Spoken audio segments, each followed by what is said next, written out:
colleagues, and our dear friends in the audience. It is a pleasure to welcome you all. We gather today for the launch of The Business of Business in Not Just Business, How Behavioral Tools Can Drive Real Change, edited by Ms. Sutapa Banerjee, published by HarperCollins India. This book is part of a variety of books spearheaded by the Samruddha Bharat Foundation that reimagine current socio-economic and political paradigms and propose innovative ideas to further India's promise. SBF's collection of 19 books, with many more to come, include contributions from over 200 of India's foremost academics, activists and policymakers across party lines. We meet today at a definitive crossroads for the Indian business fraternity.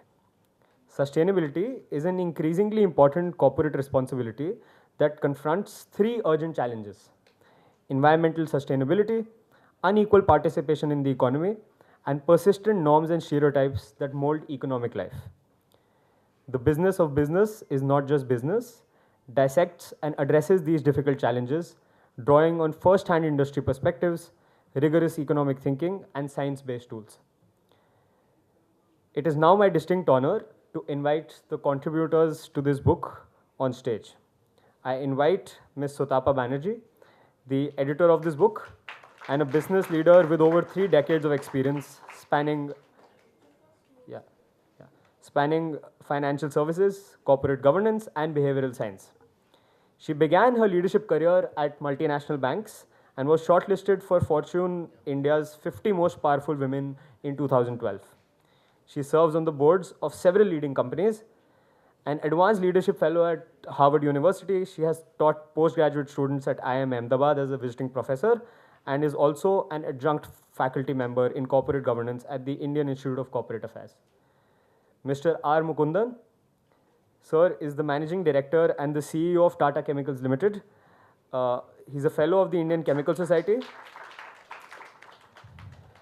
He has studied and completed his MBA from FMS at Delhi University and his BTech from IIT Roorkee. He is an alumnus of the Harvard Business School and has served across the chemical, automotive, and hospitality sectors during his 33-year Tata career and contributes actively to several industry and impact forums. Preeti Reddy, ma'am was CEO and Chairwoman of South Asia at Kantar, one of the company's big 6 global markets. A member of Kantar's global leadership team, she drove business growth and led diversity and inclusion initiatives in South Asia. Mr. Praveen Garg, who served in the Indian Administrative Service for over 3 decades. He held key positions in the Government of India and the Government of Madhya Pradesh, including in the Ministries of Law and Justice, Finance and Environment, Forest and Climate Change. Currently, he is the president of the Mobius Foundation. He serves as an independent director on the boards of LIC Mutual Fund Asset Management, Lemon Tree Hotels, and Ambuja Cements. I would now like to call upon our moderator, Mr. Shekhar Gupta. Shekhar Gupta is a distinguished Indian journalist, media entrepreneur, and political commentator with a career spanning over 4 decades. He's the founder editor-in-chief of The Print and previously was the editor-in-chief of the Indian Express and the editor of India Today. I would now request our contributors to please launch the book.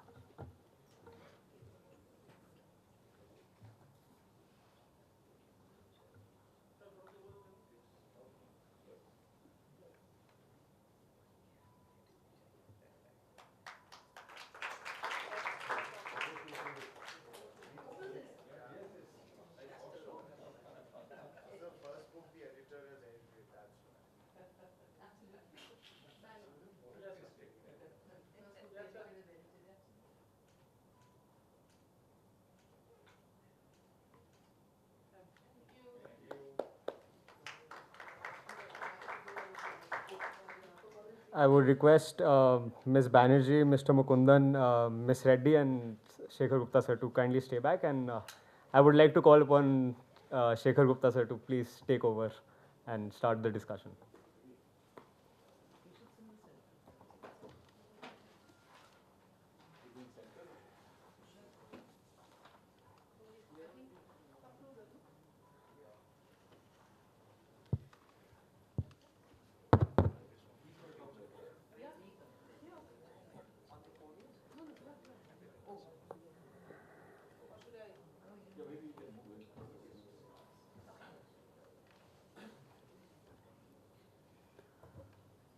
Thank you all fine people for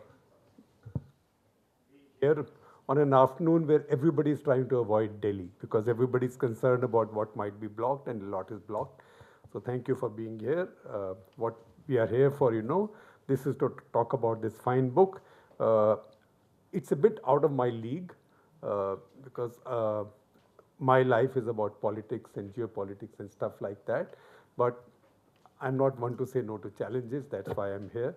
Uh, the idea is to have a conversation about an unusually important question, not whether companies should act responsibly, rather, how to make that responsibility meaningful.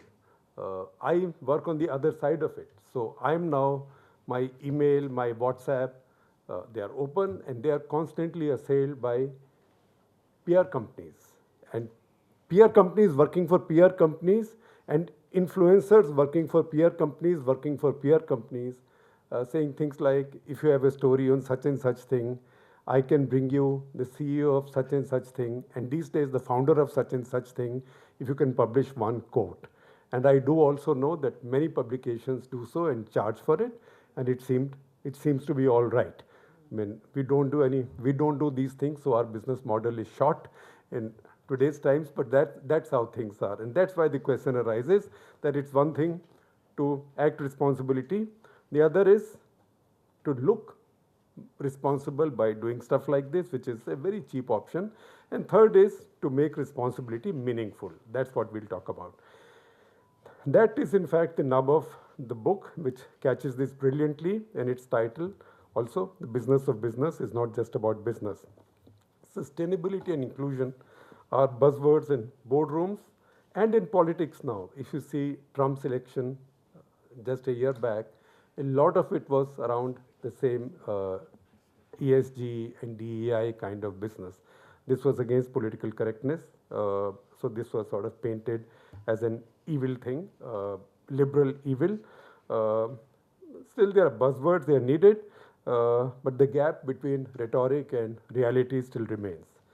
Now, the book is not presented as a manifesto or a prescription. Instead, it is exactly what the title suggests, a carefully structured thought experiment. It brings together economists, behavioral scientists, business leaders, investors, and domain experts to examine three of India's most pressing challenges: environmental sustainability and low participation of women in the economy. I was, in fact, at a book release just last evening at Habitat Center yesterday, and this is the memoir of Professor Ashok Jhunjhunwala, who runs the research center, the big research and innovation and incubation center at IIT Madras. And I think that has spawned about 350 startups. Two of the graduates also launched our first rocket in the private sector just last week. And he mentioned there that when, in fact, he reached out to the audience and found one of his batchmates, and he said, जब हम IIT में आए थे तो कितनी लड़कियां थी IIT में? तो वो बोला, his finger went up, and I think there was one more batchmate, everybody's finger went up too. And then he talked about some reforms that were carried out in IIT Madras, and he said now we are at about 25%. So this gender imbalance begins from there. In fact, if you want to see gender imbalance on the other side, you should come to my newsroom. We are 85% female, and if you take a oldie like me out, the average age would be about 25 or 26. This is really like a very unruly college campus. And I find it difficult to hire men. In fact, I say you are so short of men. You find me men, I will give some grace marks and hire men. So when we find an eligible male journalist to be hired, a young one, I'll say, wow, all of you should pay me. So we are very, all of journalism is very female dominated now. Women have taken to journalism very well. But that's an issue. That's an issue.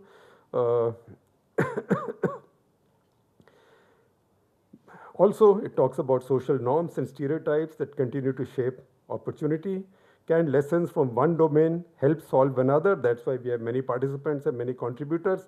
Can we identify the conditions under which businesses move beyond compliance and virtue signaling to a meaningful action, or from paid but not undisclosed as paid quotes to reality, to real action.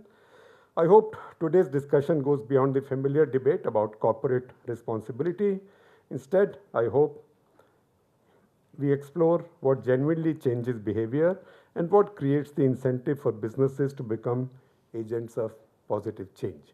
Uh, that is my starting piece. I will now turn to wonderful panel, starting with Sutapa. Sutapa, with your permission, I'll take the seat here. And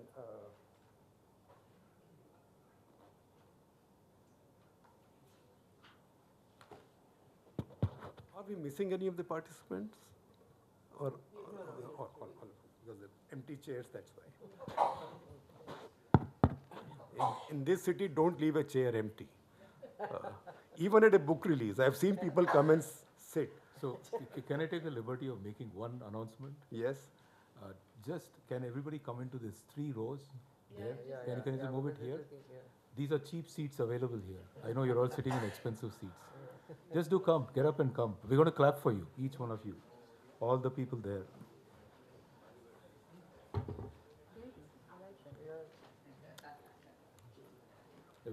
You know, I find in most of our company functions, first 2 rows are always empty, as if some, some reserved.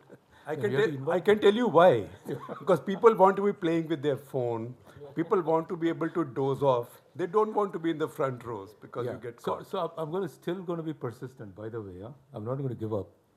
I want that entire row empty. We won't start till then. You want to delay this, please delay it. I think...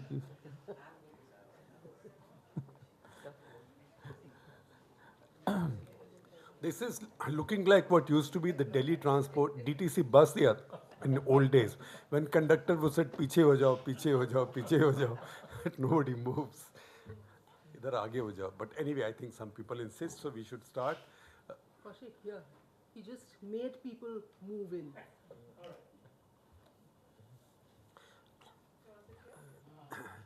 Sutapa, if we can begin with you, will you explain behavioral insights in a simple way? Simple way means in a way that I can understand. Okay. Good evening, everyone, and a big thank you to actually be here in the evening. I mean, I was late for my last book event yesterday by 45 minutes. So the fact that everybody's been able to come and it's only 6:30, I'm like really, really happy. So thank you to each of you. So as Shekhar said, there are tons and tons of books on business responsibility. And my overriding objective in writing the book was actually on behavioral sciences. And I strayed accidentally into academia after 25 years in financial services. And I discovered gems lying largely within the silo of academia. And this, in the tiniest way, this is an attempt to try to bring it. It's got many practical tools which can be used really well within not just the corporate sector, but across any organizations, be it an academic organization, a non-profit, an impact organization, or certainly businesses. And the tools are extremely practical, user-friendly, simple to use, not necessarily always costly. So this is an attempt to try and mainstream it. So there are many tenets of behavioral economics. I'm going to start with one, and then as the conversation progresses, maybe look at one more and delve a little bit deeply into that. And I've chosen two of them which probably apply the most and have also interventions which you can, where you can prevent those biases from coming into play. So I'm going to start with one experiment. For anybody who's done psychology, it is one of the most commonly used experiments, and it goes back to the 1950s. So it's an experiment which was popularized by a gentleman called Solomon Asch. And the experiment is very simple. It's basically you're holding 2 cards in your hand. In the first card, you have 3 lines. I forget what the line measurements actually were in the experiment, but these were, each line, the length height was as different from the other as it gets. So it's 1 feet, 3 feet, 5 feet, let's assume. And the other card shows 3 feet. right? So the idea is that when you show the two cards and say which card, which line here correlates to a line here, it's as obvious as it gets, right? So it's 3 feet, so it obviously, but correlates to the middle one. Now, the way the experiment was structured, it was either 7 people or 9 people. The first 6 were stooges. They belonged to the experimenter. So they've been trained to tell what to tell. And the last one was the only person who's actually part of the experiment in that sense, right? And all 6 people were asked to give the wrong answer. So it's a 3 feet line, and first 6 people said it is 1 feet. So they all pointed to the first line. Take a guess how many, the 7th person, what her or his answer is likely to be. Take a guess. One. But what's the percentage? This was, and I'm in this book is largely about empirical evidence. Everything is empirical evidence, and not cutting edge ones, which are being tested in the laboratory as we speak. All the experiments have got width, geographic reach, and the longitudinal. They've been done again and again and again over years, sometimes over decades, right? So they've been replicated many times.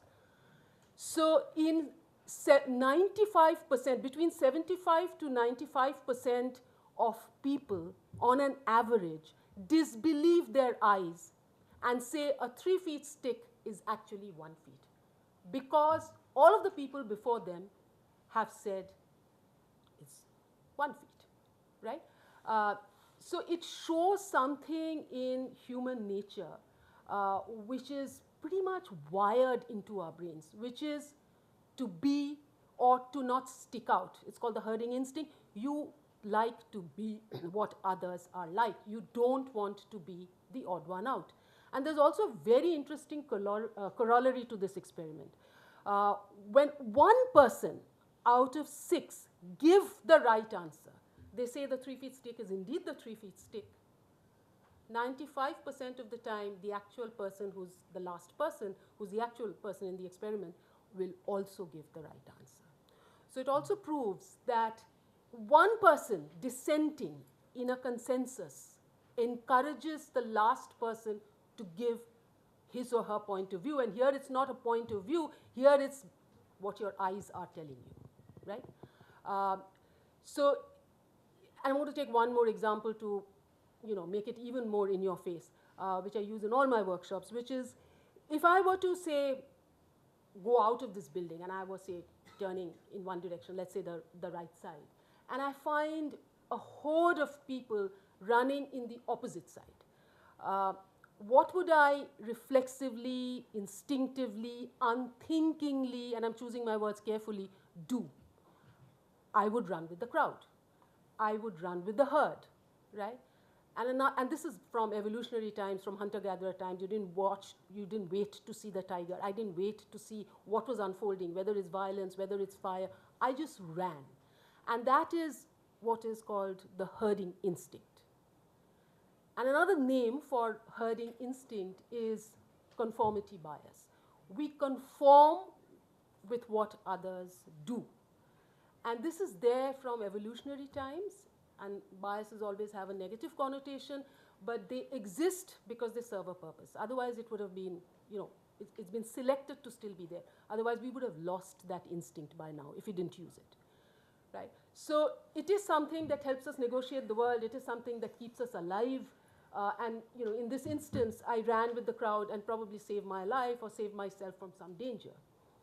But this conformity bias, which is so deeply wired into our heads, is what we walk into with. It's the same brain that we walk into with in a senior leadership room to take decisions, or in a boardroom to take decisions in. So that's how strong this one, and I'm just stressing on this one, and I use 2 examples to illustrate how deeply wired conformity bias is in our heads.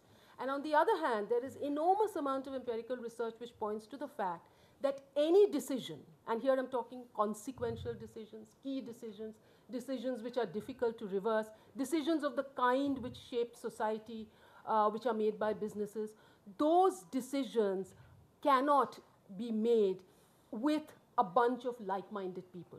Decisions get made in a far more the outcomes are far better. And there's a ton of evidence on that. As I said, the evidence is all here longitudinal and widespread. This is not small testing in laboratories. This is large widespread testing. The decision improves significantly if it's a diverse set of people. So you need a diverse set of people giving independent views to make a good decision. And yet I've also sort of taken you through the fact that to say what others are saying, to do what others are doing is also deeply wired into our brains. Now, if you think back on a lot of, corporate scams, etc., which have happened, and you think back about what just this one, bias has played, what role it has played, it is actually mind-blowing. You look at the NSE scam, we look at anything, right? So just leave that as one, insight that you take away, which is conformity bias, and how deeply wired it is into our brains, and how saying that, we are an open-minded organization, or saying that, all of you are open to give your views, what is that likely to do when 4 other people who are in remember in my experiment, these are all people who you don't know. Remember a situation where you are meeting these people daily. You're part of a senior leadership team. There is organizational hierarchy. There is social dominance. There are charismatic leaders who've built organizations. When they're coming and their body language is clear what answer they're expecting, how easy is it to give a point of view which is to the contrary? How easy is it to dissent or disagree? It's one of the toughest things, right? So I'm going to leave this as one example of a tenet which comes from behavioral insights. How do you overcome it is something we will come to later, because I certainly want to talk about that, because even when I was studying this subject and I learned these, to me it was, as a practitioner, unless I can do something to actually mitigate this, what's the point of just knowing it, right? So we will come to some of that, but since you wanted examples to actually explain something, I thought let me talk about this one aspect, and then we can. Preeti, you've done the chapter on the unequal participation and inclusion section. What worked for you in market research industry? Actually, And what did not? And are there any cross-sector learnings? Actually, what worked for me in the market research industry is what I think works for everybody in any industry, which is that I was successful. I was CEO of, and I'm saying this in all humility, I was CEO. It was not easy, but it was not as hard as it is for some women. And what worked was, first of all, I think you have to accept that I was born lucky, in the sense I was born in the right place. I was born in the right family. I had the right education. I married right. So there is inherent advantage in that, and you can't get away from that. But other than that, what really worked, and I'm saying it works for most people, regardless of gender, is that I loved what I was doing. I did it well. I was very competent, and because of that, I actually brought economic value to the organization. So if I had clients that wanted to work with me, I brought revenue, and I had teams that wanted to work with me. So it's not that I did not face bias, and when I started working was many years ago. There were no role models. We did not. There were very few women working in leadership positions, and so you didn't know anybody else's trajectory. You tried to do it on your own, and at that time, there was a lot of unconscious bias, in the sense, I remember being in meetings when I was very young, and they would say, "Acha, can you order the tea? And what are we having? Can you look at the menu and tell us what to," and you had to actually consciously stand back and say, "No, I'm not going to do it. You do it. It's a life skill. You learn it." So you had to fight back. It's much easier now, I think, but the removal of that unconscious bias, and what I tried to do when we were looking at diversity and inclusion in the organization that I worked was to actually say that it's okay to be very woke and say, you know, we want equality and we want all women. But you can, you know, you said there are so many journalists in media, women journalists in media. I can't think of more than 2 women editors, you know. In leadership positions, I don't see, I think there's Jyoti Malhotra and there are a couple of others. But I don't think that's true anymore. Okay. I can give you a long list, that's but great. it's a work in progress. Yeah. It's a work in progress. When we were studying journalism and we were brought to walk around the newsrooms in Delhi, we were taken to the newsroom of the Statesman, and we were thrown back to see 2 women reporters, Tableen Singh and Madhu Jain. I know that I'm trying to suggest that I was still a student when Tableen was working. Tableen was my columnist for a very long time in the Indian Express after that, and also my colleague at India Today. And that changed dramatically. I think at that point there were 2 there. There was Kumi Kapoor in the Express, and there was Prabha Dutt at HT. Right. Rashmi Saxena, Nirja Chaudhary, not yet. Nirja Chaudhary, for quite some time, was working not in the mainstream thing. She used to work for a publication called Himmat. When I got to know her, Rajmohan Gandhi ran that publication. But she's one of the pioneers among women in India, particularly in political journalism. But today, they are. Well, then media has done better than the corporate India, because corporate India still has only 5%. Even in my newsroom, editor operations is a woman, a very young woman. Editor opinion and ground reports is a woman, also compared to me, a very young woman. Okay. And many of our bureau chiefs are editor for National Internal Security, who Safi knows, Ananya Bhardwaj. That's a young woman, so young that she was our student at Express Institute of Media Studies. You're saying women are moving up. I have to defend my my tribe.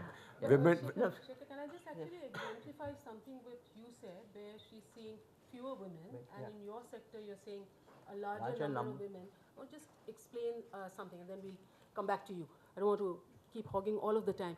But, you know, there's this example of the German Chancellor, Angela Merkel, who once visited, you know, a school. And she was obviously been a chancellor for a very long time, right, in Germany. And there are boys and girls in the school. And she's shaking hands with all of them, speaking to them. And she's asking them, so what would you like to become when you get older? You know, the typical questions we all get asked when we were kids. And a lot of the little girls piped up and said, Chancellor, right? Not a single boy said Chancellor. So it sort of stayed with her. And she said, you know, how come there are so many little girls who said they want to be Chancellor and not a single boy who wants to be Chancellor? So the next little boy said, but we only thought girls could become chancellors. So to me, it exemplifies another tenet, and I couldn't sort of resist jumping in. What you see, you know, this is by Daniel Kahneman, who even in this little 1 hour, 55 minutes, you'll see me probably quoting 5 times, because, you know, he's a psychologist, a renowned one, who won the Nobel Prize for Economics in 2002, which is a telling comment, that it took somebody from another discipline to figure out the blind spots on which a whole discipline, which even I've studied, I'm an undergrad in economics, and upturn its very fundamental tenet. And one of his acronyms, which I love, and if there are 2 or 3 things that you take away from this, I would love for you to take this acronym away and also understand what it means, because it's profound. It's called WYSIATI, W-Y-S-I-A-T-I. What you see is all there is. So what I see in the world is what the world is for me, right? So if I've seen in news journalism, at a particular point in time, mostly women, I know that that's a lovely career for women, because that's what they are doing in large numbers. I give another example, which I say that if I see large number of nurses, even today, are women, if I see large number of primary school teachers are women, but I see the largest number of CEOs are men, largest number of fighter pilots are men, that's my world, right? But what the brain does is a funny thing, and a lot of behavioral sciences is corroborated now by neuroscience because you can actually watch the brain fairly easily doing fMRI techniques. And what it says very soon, the brain loves to make sense of stuff that it sees around. We are sense-making creatures. So it jumps to conclusions. And the conclusion that it jumps to is a very dangerous one. What is my world very soon becomes what should be. So the descriptive becomes prescriptive. In other words, nurses, so many nurses are women because women are nurturers. They make great nurses. So many of the primary school teachers are children because women know how to take care of children. So most of the CEOs are men because they must be very good at it. They must be great at risk taking. Fighter pilots are men because they know how to act fast, take decisions, right?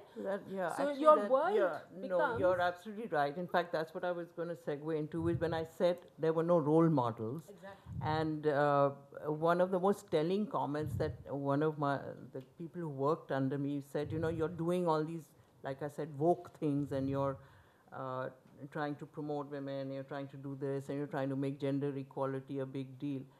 But to me, when I come to work and I see you, I know it can be done, you know, and that's absolutely the one thing that, you know, that you can marry and have a child and have a career. And I think so that's why it's so important. The most important thing, so say for your organization, if you're a woman and you have quite a few women, then even, you know, ambitious women will always go into areas where they see people not only at lower levels but people up the rank, right? And because then you know that if I join, I can get there. So YCRT is basically about what you see normalizes, and then you create a reason for it, and that's actually very dangerous because what you've created is a stereotype as we speak, which is why that's the third section of the book. You've already created a stereotype, and that leads to this occupational bias, where even in the corporate sector, you'll have the human resources function largely women, because women nurture, they know how to deal with people. Decision makers, risk takers must be, because men are good at it. That's why, though it's a historical accident, you make it, you know, as if that's the way it should be, right? So the what is becomes what should be. So let me ask you all a question. When did each one of you first hear the expression woke? Because I've heard it used a few times. Yeah. When did each one of you, Mukundan, when did you first hear the expression woke? I actually don't know where you're going with this. No, I'm just asking. I'm just curious. I'm just curious. I think not too long ago, maybe 7-8 years ago. I have not heard before that. And I didn't know what it meant. I thought you woke up in the morning. I mean, I thought it was like, these people are more knowledgeable. Their eyes are wide open. Maybe my eyes are wide shut. So I don't know, but that's the way.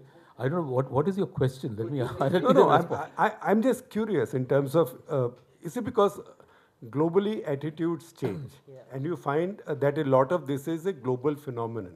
What happens somewhere else, usually in the US, then travels elsewhere. And there used to be a 3 to 5 year gap. Now with social media, the gap has become much less. So I'm just trying to figure out, I'm curious. Yeah, but you know, there's been a series I mean, it's my job in, it's my job as moderator to be curious. I can just read you written questions. Yeah. I can challenge you with a little bit. But you know, little bit of what is not scripted. I have a different view than what is being expressed here. You know, 90% of us grew up listening to stories from our grandmothers, various tales, whatever it is. And it has always been portrayed that women have power, Shakti, whatever you want to say. It's not been that only one form has existed. And also, if you look at it, when we were in school, Indira Gandhi was a prime minister at that point in time. She won a war. We knew that.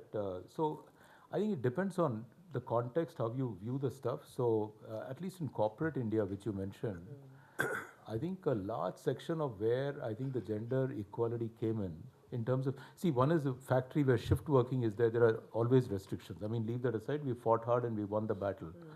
But if you talk about where someone goes into, you mentioned banking, I think we must give credit to some people who really were far-sighted, and for that the credit goes to one bank called Grindlays Bank.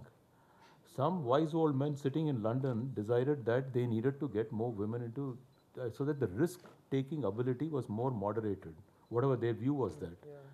In fact, if you look at the entire suite of women CEOs in India who come in, are all because that bank did the work, heavy lifting, not there, but also everywhere. I don't know how many of you. Okay, wonderful. You can all clap for me. I'll bring out something. And that sort of then prompted the conversation in. See, it takes, what you mentioned is important. It takes one person to stand up and say, listen, are we going in the right direction? And it starts with very simple thing. You know, today, for example, most people, when you go out and somebody has to open the door for you of a car, they'll open one at the back. We've been trained to open one in the front because, and you ask why we do it in Tatas that way, because R&T always you sit in the front. Because he always took the front seat, we always took the back seat. So, and now when I'm traveling and my team is traveling, I sit in the front seat. And that becomes like a culture and habit and values build. And to me, the telling statement of this is that I just came back from my college, FMS, addressing the kids there. And I was telling the fundamental fact is leadership is not about giving speeches, or it's about doing. Your team watches you and does. So behavior is about how do you end. So the question was, you know, there was a question which one kid asked me that Taj, when it was attacked, nobody had a textbook, everybody went and saved, and they called it self-leadership. How does it come? It doesn't come by writing some manual. It comes by observation and following, and everybody follows the same process. And it's led by leadership. And we have a saying that you have to reduce the say-do gap, which means there'll be a gap. I mean, aspirationally you're saying something, but then your doing is limited by your means, but your aspiration is somewhere else. But try to reduce it so that at least there is a congruity in your what the world sees about you. And many of us who have lived in one organization, I've worked only in one organization, I don't know any other. I went to Bombay House when I joined. I'm still working in Bombay House. In between, I've been to several places. When I joined, there was a Zoroastrian emblem there. It's not there now, in the sense that obviously it's the back of everything we do. And it had 3 letters, Humta, Hukta, and Drashta, which is good thoughts, good deeds, good words and good deeds. And that stayed with us for a long time. You know, as a leader, what you do, you need to have really good thoughts. You have to back it with good deeds and good words, not just words, you have to do it with deeds. And that has become the kind of work by which then you don't have to worry about, you know, is your manual right, your process right. They are important. They are like guardrails if someone really wants to check. But 90% team does take. So movements can come, woke can go. But I think if you talk about building a culture which is everlasting, some of the behavioral patterns, I think that comes from us leading. And many times we have to question, if we are the ones others are observing, are we doing the right thing in terms of leading by example, doing the stuff? Are we, if you say we are a caring society, is my action every day caring? I think that's critical. So I want to ask you, Sorry, you've not asked the question on woke, but I've responded. No, that's okay, that's okay. That's okay. I'm used to people getting one question and see the basic principle that I was taught by Pranay Roy of appearing on a TV discussion. He had said, just make up your mind on what you're going to say. Then hope that the anchor asks you, so you give that answer. If the anchor doesn't, then you say, moreover, I'd like to add. So I'm quite used to, I know that that's not a code that only I know. Everybody knows that code, so everybody knows what to say. Don't worry about that. So whatever question you ask, I'm going to give you the same. Go ahead. I'm going to ask Ms. Mukundan a question. So, you know, the culture that you talked about, which was Tata culture, right? Both the car, and you know, the culture that you develop. What's your view? I mean, even if the cultural norms outside of Tata were very different, right? Would you think you would be able to create, for like the hotel example you gave, right? Now, had it happened to another hotel, would people have behaved without a manual the way they behaved in?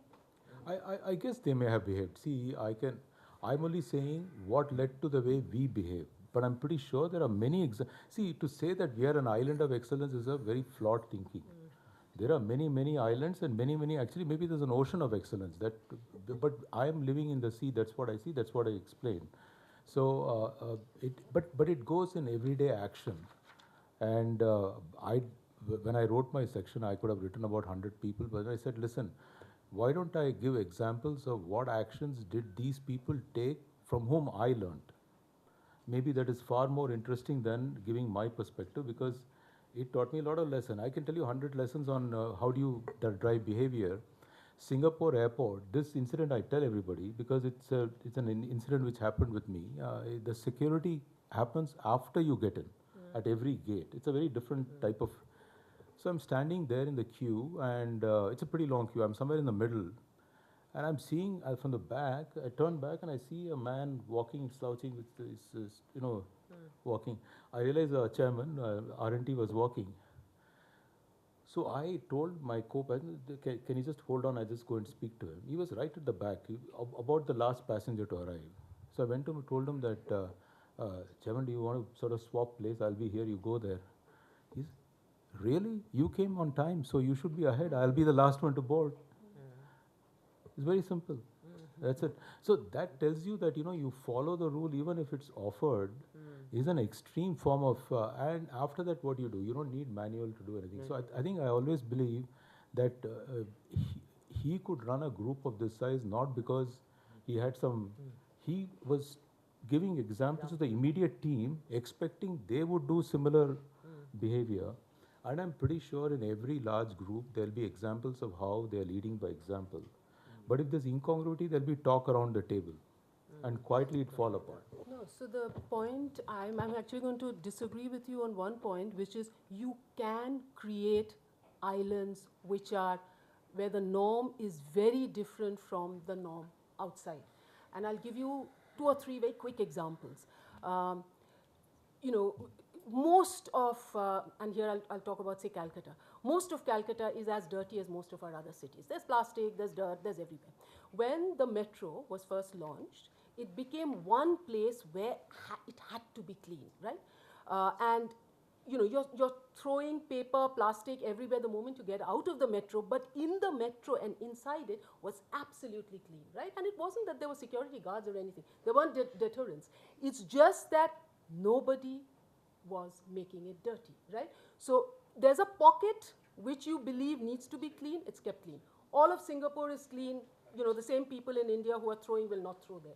You continue to follow norms which are relevant to that place, to that area, as long as there is a boundary within that and you've created. So what you're talking about in terms of cultural norms, as simple as cleanliness, it works.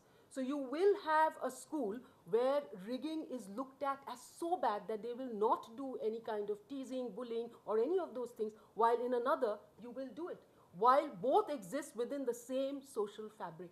And to me, that's extremely interesting, because there are many things that you can do within the bounds of an organization, and it can actually be very different from cultural norms which are outside, right? And I'm not disagreeing with you. All I said was I don't profess that we are an island of excellence, because there could be other oceans which may be there.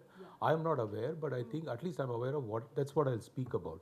So I don't want to say that we are the only ones. I understand where There'll you be came many. from, where you came from, but I was just saying that it's a very interesting thing, because we normally tend to believe, because the whole section on social norms and stereotypes is about whether an organization accepts what is there from society and continues to perpetuate it, or whether you can break the norm, append that norm, an existing norm, you can actually append it, right?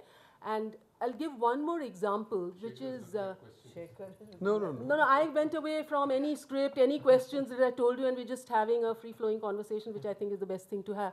So, when this maternity norm came up of 6 months, so I wrote actively against it, because I thought it, again, perpetuated the same gendered norms, and even though there were a lot of people who said it's a very good thing. But there was one of these very progressive companies which actually had, and my view was that you should always have parental leave, and it should be on a take it or a leave it basis, so that it's not the woman taking those 6 months. So, because the cultural norm is, the woman bears the child, and the woman is best suited to rear the child, which is completely, not borne out by science. forget my own point of view. So one of these progressive companies, we said, but we've actually implemented that, and we've got it in our policy, but we don't see men take it. And it's a company which I'm very strongly associated with still. So I said, just keeping it in your policy manual is not going to do anything. He said, okay, so what should we do? And they do it today. So I said, okay, so in the academic literature, it's called, when you want to upturn a social norm, you choose what is called a norm entrepreneur, which is a very simple thing, which means, in this context, choose young men who are looked up to by the organization, who are very high potential, right? And when their wives have a child, induce them to take that leave. And many of them are actually willing to, right? And then don't forget about it. Talk about it. Show the whole organization that you encourage this behavior by talking about it in town halls, in your intranet, in everything. What that does is something amazingly important. Once you've done it and you've celebrated it with, say, 3 or 4 or 5 people, other high potential young men, even if their beliefs are regressive, they believe that, yes, it's a woman's job to, bear and rear a child, the herding instinct comes in even there. If there are 4 or 5 high potential men who are being celebrated by an organization for taking paternity leave, the people whose beliefs are still regressive will still emulate that behavior. And that to me is amazing, because what it shows, and it's again one of the tenets of behavioral science, you can change behavior before you change beliefs. Behavior change can precede change in beliefs, which is how you hasten social change. So you take a norm and you've appended that norm within the organization, and outside the organization you can have a very different set of cultural norms progressing. Because a lot of this book is about how you hasten social change, how you hasten upturning of norm. And I think, you'll also probably have some examples in the... No, you're absolutely right, because, what we found was that it was taking a long time for things to happen, for, equality to happen, or for the organization to be the way it was. So we actually started doing, like what I called in my article, putting the carrot on a stick, which is you mandate something. I love that phrase. So we tried the carrot approach, then we said, no, we need a stick approach. And you've seen it in, basically, any policy or any mandate actually hastens the process. We've seen it in, the classic example of independent directors, women independent directors.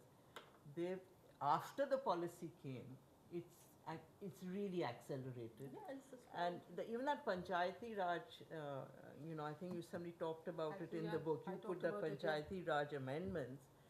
You can say that, these women, they're just sitting there, they're actually the men are the panchayat, but the fact is they're sitting there, and they're salient. Absolutely. And they're out of the house. Absolutely. So it will happen. It will happen faster than if they were sitting at home.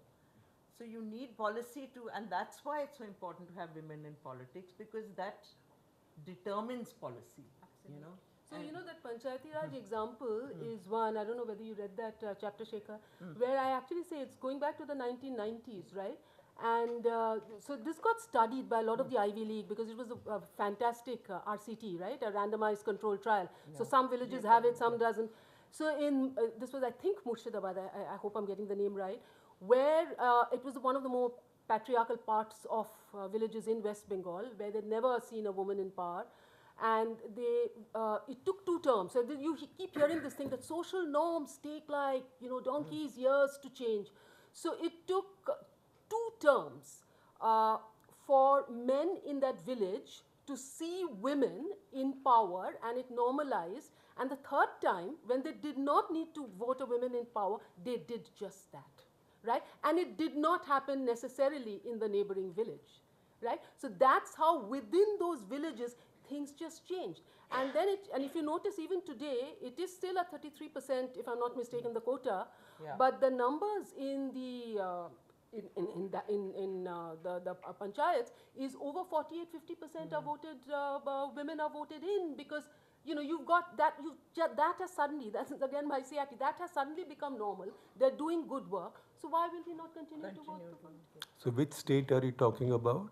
I actually, this example, I actually picked out because it got studied at, as a randomized control experiment.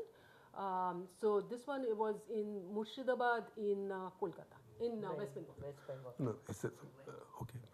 No, since you're mentioning it, I thought it's a good thing for me to send a reporter to check out the change. So it's in the Because book. if So it's in the book. Yes, Whether yes. I am saying Murshidabad or not, check the No, no, book, but the book I, is everything. no, I is- know Murshidabad. Also, that Murshidabad for quite some time has been electing a woman MP, but that's because But let me also check myself whether Ghani I Khan used the right Chaudhary's example. hereditary power. Because most of Shekhar quoting most- me and saying, no, "Oh, no, she no, said no, no, Murshidabad, what- but no, you no, know, it is Purulia." no, no. I What mean- you've written is in the book. No, no, it hasn't happened in Purulia. Murshidabad is an interesting so I district. think this was, It's an interesting. It's a Muslim majority. Interesting yeah. district. It's also a district where the Nawab came from, Sirajuddaulah, and the great, one of the great traitors of Indian history as well. West So, Bengal, normally you would Mir think Jafar, there would be. yes. So Mir Jafar was the guy who in our folklore betrayed Sirajuddaulah, and it's Mir Jafar's grandson, in whose name a road was named in Kolkata. That road, the name has been changed just now. Changed. Yeah. So. Prominent Adil Ranjan Chaudhary. Yes, so for me, journalistically, it's an interesting district if this change has actually taken place there. So I should have checked out. You want to say something else? You've not been talking enough. Just to Yes. clarify, 50% reservations are there now for women across many states. Yeah. So that's a little bit of a stretch for your country. Yeah. 50% reservation for For at panchayat. the panchayat. At the panchayat. But in a lot of that's a statewide thing, right? It's not a But I think West Bengal will have higher because she used to give 33% seats, more than 33% to women anyway. That was her politics. Nevertheless, let's move on. I don't think you've had enough airtime. Pardon me, sir? नहीं वो sir दोनों चीज़ें होती हैं नहीं सरपंच नहीं वो state से स्टेट में और जगह से जगह में वेरी करता है जैसे हरियाणा जैसे स्टेट में सरपंच पति बोलते हैं जो ज़्यादा पेट्रियार्कल स्टेट है इसीलिए उस स्टेट का आप जेंडर बैलेंस भी देख लीजिए वो इतना ख़राब है कि बाहर से उनको ब्राइड्स खरीद के लानी पड़ती है तो let's not go there do we have any time for any audience questions Yeah, we should. Yeah, we should. Yeah. Please go ahead Hi, Sutapa. Hi. Again.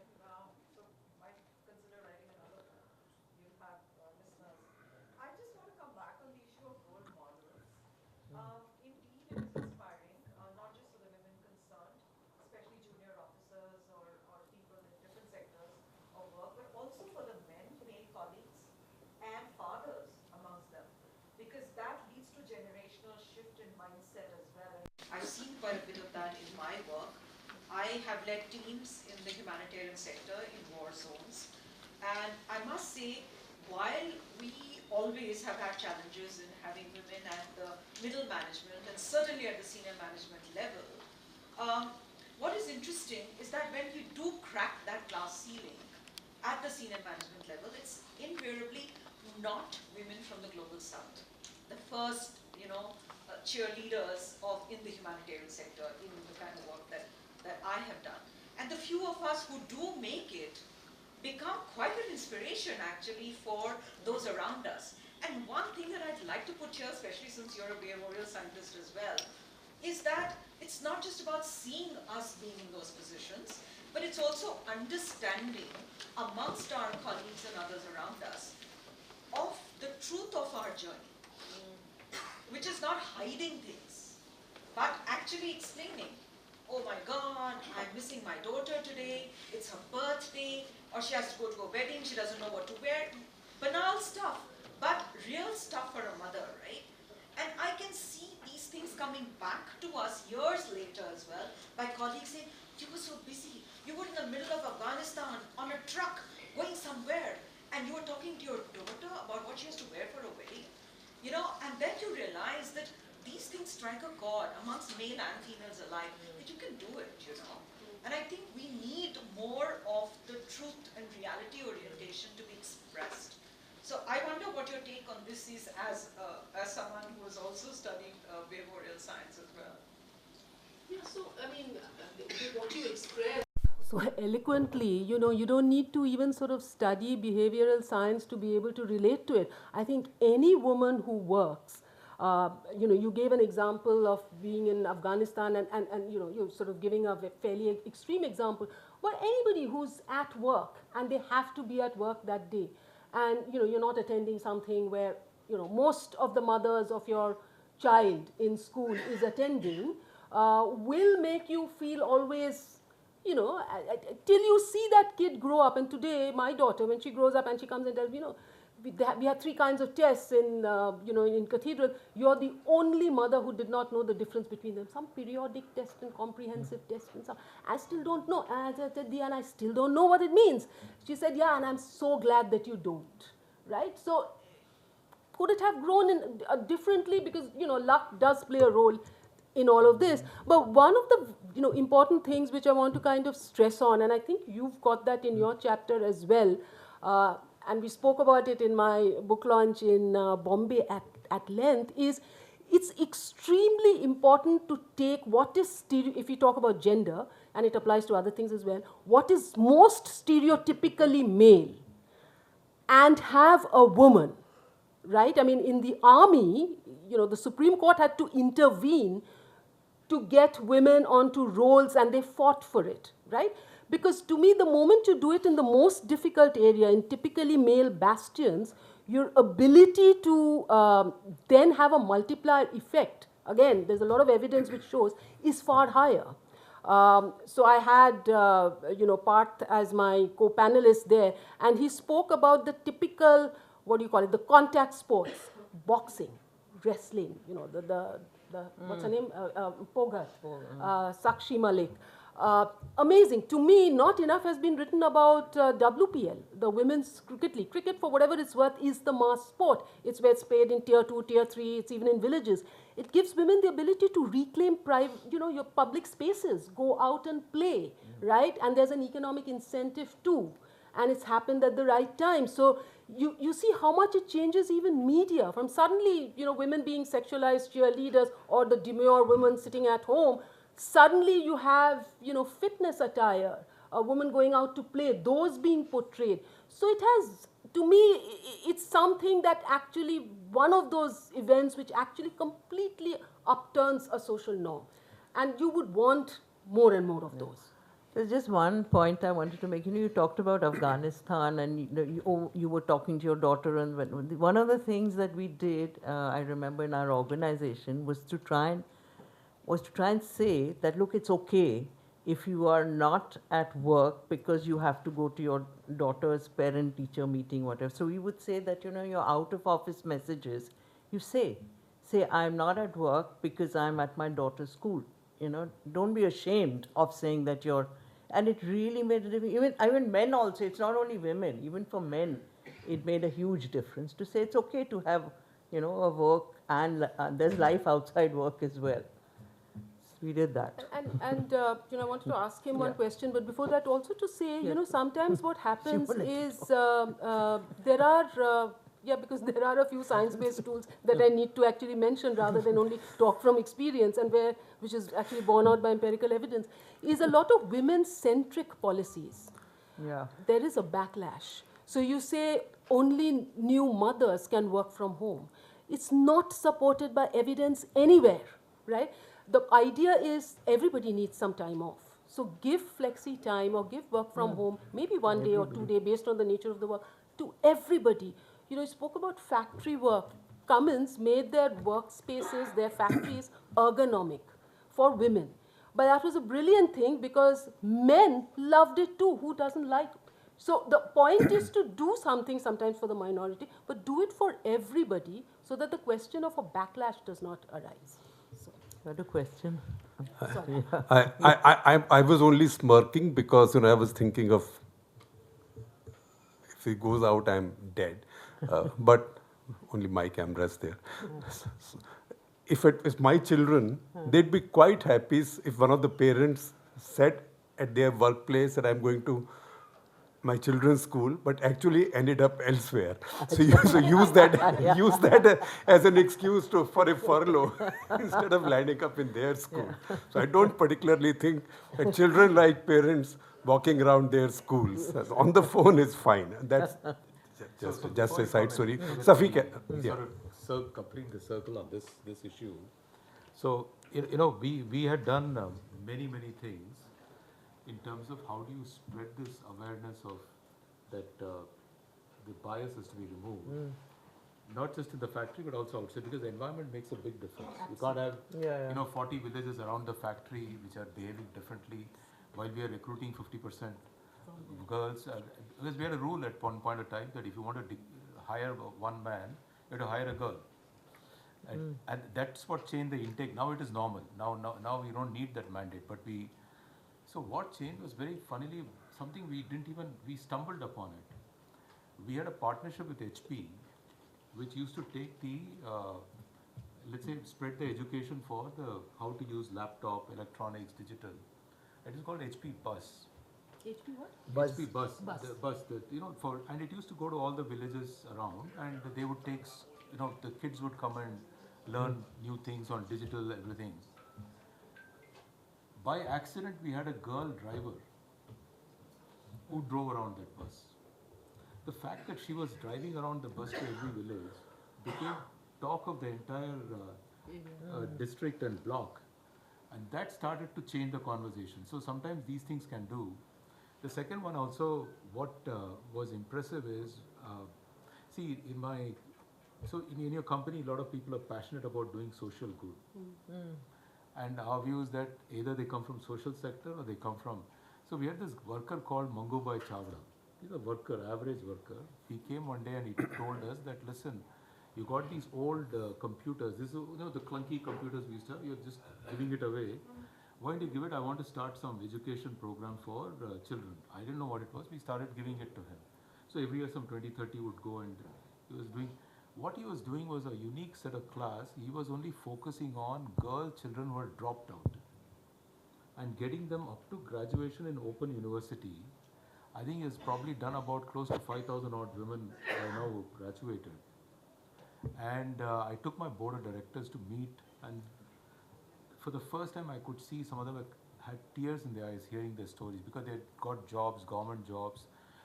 Most of them are from scheduled caste, scheduled tribe. The most telling thing was one of the Sarpanch meeting, when I was sitting there, that Sarpanch was saying, "आप बहुत गलत कर रहे हो." मैंने बोला क्या गलत कर रहे हैं? He's saying कि इसमें लड़कियां क्यों हैं, लड़कों क्यों नहीं है? I said क्या हो गया? देखिए लड़कियां बहुत पढ़ चुकी हैं, लड़कों की शादी नहीं हो रही आजकल. So there's a social impact. But on the policy, you're absolutely right. We have had. See, I'm telling you about. You said about 1990. I've been working. The first time I realized that there was a big issue was when I was in the plant, younger days. So we had a head of what I would call as our whole piece on HR, the number 2 person there. And she told me that she doesn't drink water in the morning. So I said, why? Then I realized there was only 2 restrooms in the entire plant for women. That's when I said, listen, I think they have to work in different parts. We need to, so we started to give basic facilities. That's how we started. And we've gone on to the point where I think now we are 50%. They can come in shifts now because government policy has changed, everything has changed. And we decided that when we were changing our policy on the maternity leave or paternity leave or whatever we call it, all the policies are gender neutral. Nothing is for women. And it made all the difference because I think at least she was very clear that we wanted to roll out in such a way that it's applicable to all. There are men who take leave, it doesn't matter. And on this thing about work from home, we always had work from home even before COVID. One day in a week, we said work from home, HR also is very strange in its rules. They said it can't be a Friday or Monday. Any other day can be work from home because they didn't want block of 3 days people going away. So when they frame rule, also something like this does happen. But after that, after COVID, when we came back, now we have 2 days a week you can work from home, no questions asked. I think if I may interrupt you, because I think people have to go. So Safi, your question. I'm so sorry to interrupt you but it's my job to interrupt. Huh? It's not really a question, it's more a commentary on, like, this is an extremely well-argued point, and we've been also privately clapping at some of the interventions that you've made, especially on conformity bias and say some things that you've said which I cannot recollect right now, and say them exactly as you did.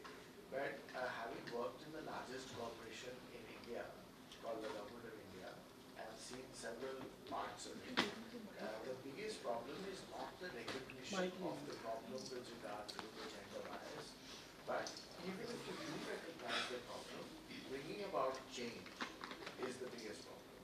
How that is the biggest problem? The washroom problem. So there was one office where there was only one floor, and there was place for only one washroom. So then a separate floor, lots of debate and all that, whether of these two should be men, or one should be women, or not even men, women. So bring about change. Took some 1 year to do it. Then hiring. So when you hire, and your peers will say, ladies, that's a problem. Then number 3, if there is even one Me Too case or a POXO case, then all officers who are male or whoever is somebody who has a female, who is applying to work in his office, they just stop recruiting women. So it becomes exactly what you just said in your last point, that it basically, all these rules and procedures and all that, they start militating against hiring women. So POXO is very, very important. POXO is the case. POXO is the law for children. So since I'm retired, I'm forgetting. So posh cases That's a good become call. a problem. Posh cases become the biggest reason why PAs, secretaries are not hired. Whenever I've insisted on having a female PA, but I've not been able to make a change. Because the moment I moved from that position, that whoever has come has either not given her any work, despite her being brilliant, but has just ignored her or removed her to some other division. So how this change can be brought about is where the real story, I would say, lies. So the only thing I would say, and that's both the book and what I've been talking about, is not about what should be done, because there are many well-intentioned companies which wants to do it. But the whole thing, both in the book and what I've been talking about, is really the how. And it starts at, as he said, at a very basic level, providing facilities. The government supporting it, making night shift available also for women, right? So it's a combination of, to me, there are only 4 things in any toolbox to make change happen. You have education and awareness, you have regulation, so you have to do, many times you can circumvent it, but whatever, incentives, and behavioral tools and behavioral nudges. And it's actually the right and the most judicious combination, which contextually need to work at a particular point in time, is what you need to do. Everything that has worked in the West, a lot of the empirical evidence which I cite here are all how to. This is evidence of what has worked, is again contextual to a particular point in time. A large part of it is in the Western world. There is a significant part also which are isolated examples in India, right? But the point is, you still need to do it. You still need, so what you ought not to do is what has failed. So gender-centric policies will create the backlash that you said it will create. But what we are arguing in the section on inclusion is that you need to make the playing field level, which means, say, when you're hiring, without getting into, again, examples because it will take time to talk about, we know that there is a lot of subliminal biases, right? So don't even have the name. If it's not important, you want to hire the best person, not male or female. Many people now mask the name.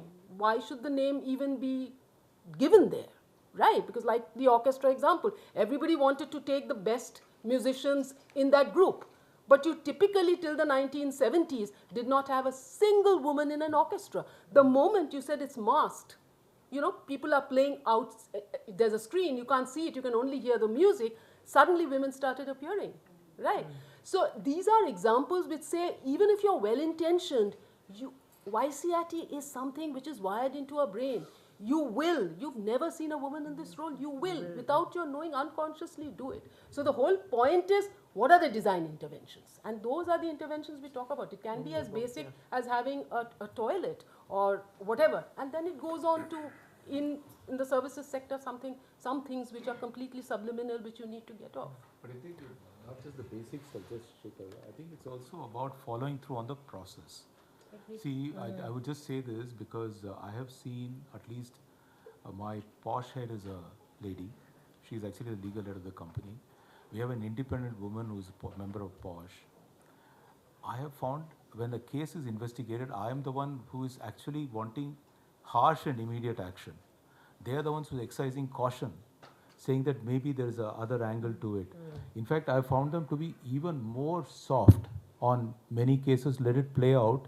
Maybe this happened the first time, we should give it. So, I think once you start to say that this is a very fair process and it goes out, the message goes out, then people trust it.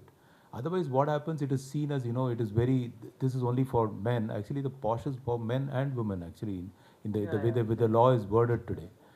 It is just that we have less women, so we want to keep women leaders there. That's the way it is.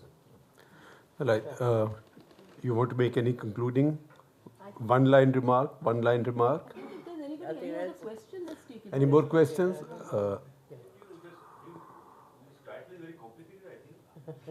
it? Title is complicated. She's the editor. The title is one of my favorite parts of the book, which is, and I had to fight with the publisher to have it because they thought it was too long. But this is Milton Friedman's phrase, was the business of business is business. And I thought, I actually hunted before I made this the title to see if any other book has done it.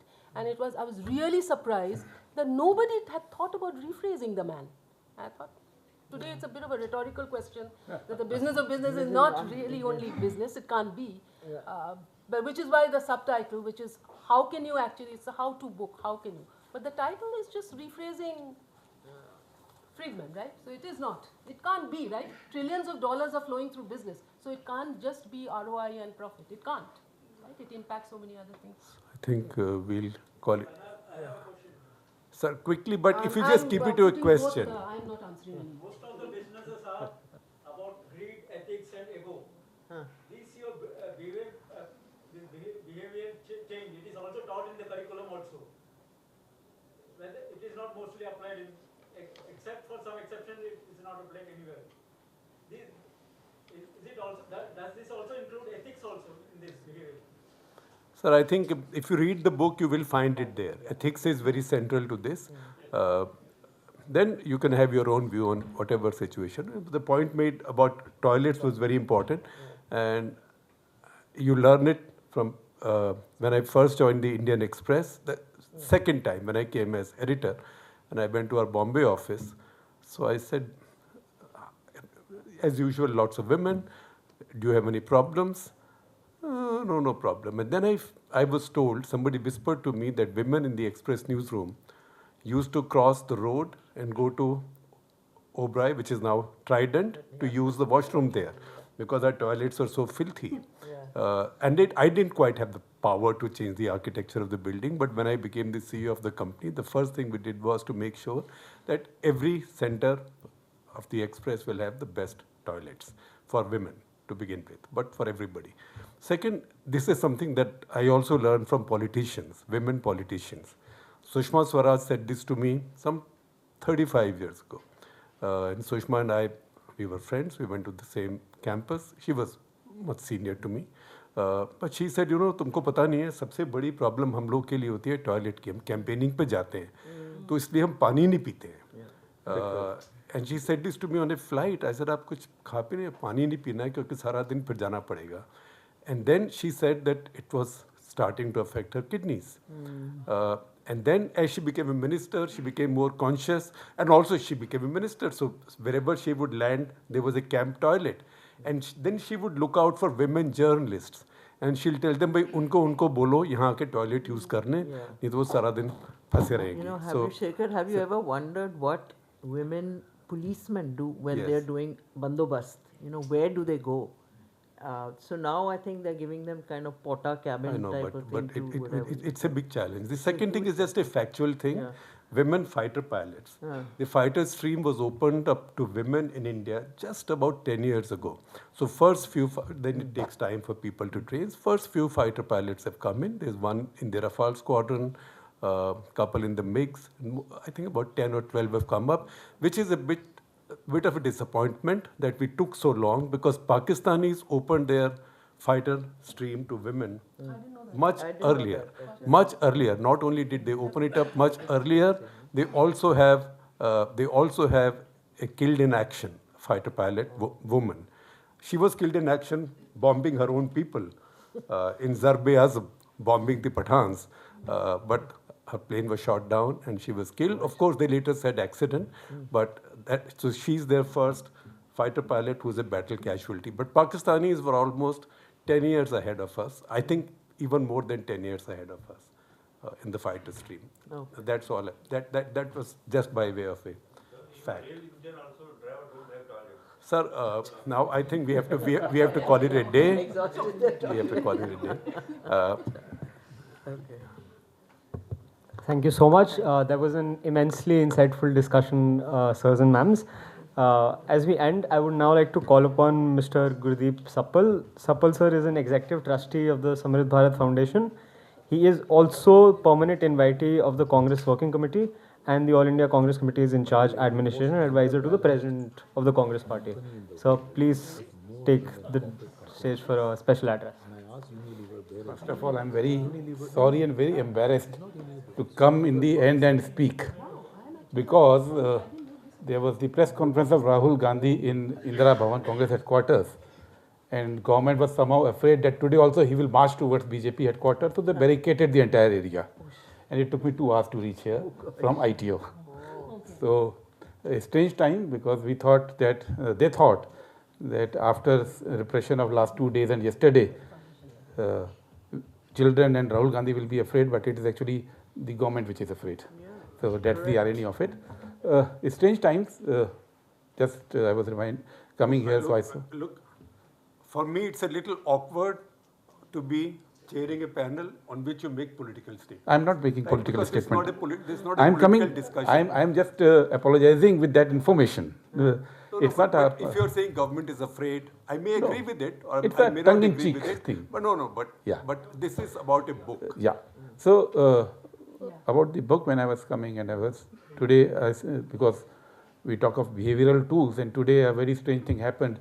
And OpenAI, which is the company which has developed ChatGPT, gave a statement that in their testing secured area, 2 of their artificial agents escaped and intervened into a different company, took over their internet, and took decisions and took control of it. And by the time they decided that Humming Face, which is a company whose servers they took over, it should come up with a response, they found that Humming Face's own AI tools had responded to it and taken care of it. So in this world where such things are happening, we are talking of tools to change the behavioral phase of the business. And since now I'm late, so I will not get into details, but just picking up from your conversation, last bit of it. I was CEO of Rajya Sabha TV, I established it, and 2 things that I decided that time were that the biggest area in our office was a place for kids. And we started with the maternity leave concept. And third thing, that women can have flexible timings. Just 3 things. And the HR composition of RSTV was that almost 60% journalists and other employees were women. So as I agree, the instruments have to change, the architecture has to change, the change will automatically come in. And last bit, because I'm picking from you, Shekharji, I was also with the Vice President of India, who is the Chairman Rajya Sabha, and we discovered that till 2007, the main Parliament building had no toilet for women. it was only for women MPs. And that was the first thing when we went to, when Meera Kumarji became the speaker and we persuaded her, and then she took this, and since it was a building, British design, so you could not change the architecture of the building. So the same toilet was bifurcated. So there are things which are part of the legacy problems. But certainly this book, which was discussed by Pushpraj, and when the idea came up, I think it's going to be one good, useful book which comes from Samruddha Bharat Foundation. And I think it gives certain good ideas about how to actually bring about change without lecturing about change, but changing the architecture of the management and decision making. And I would like to thank all of you for being here, and my once again apologies for not being here in time. Thank you. Thank you.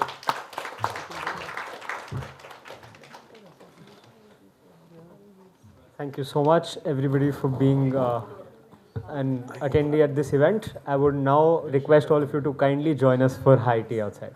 Thank you. No, you have to be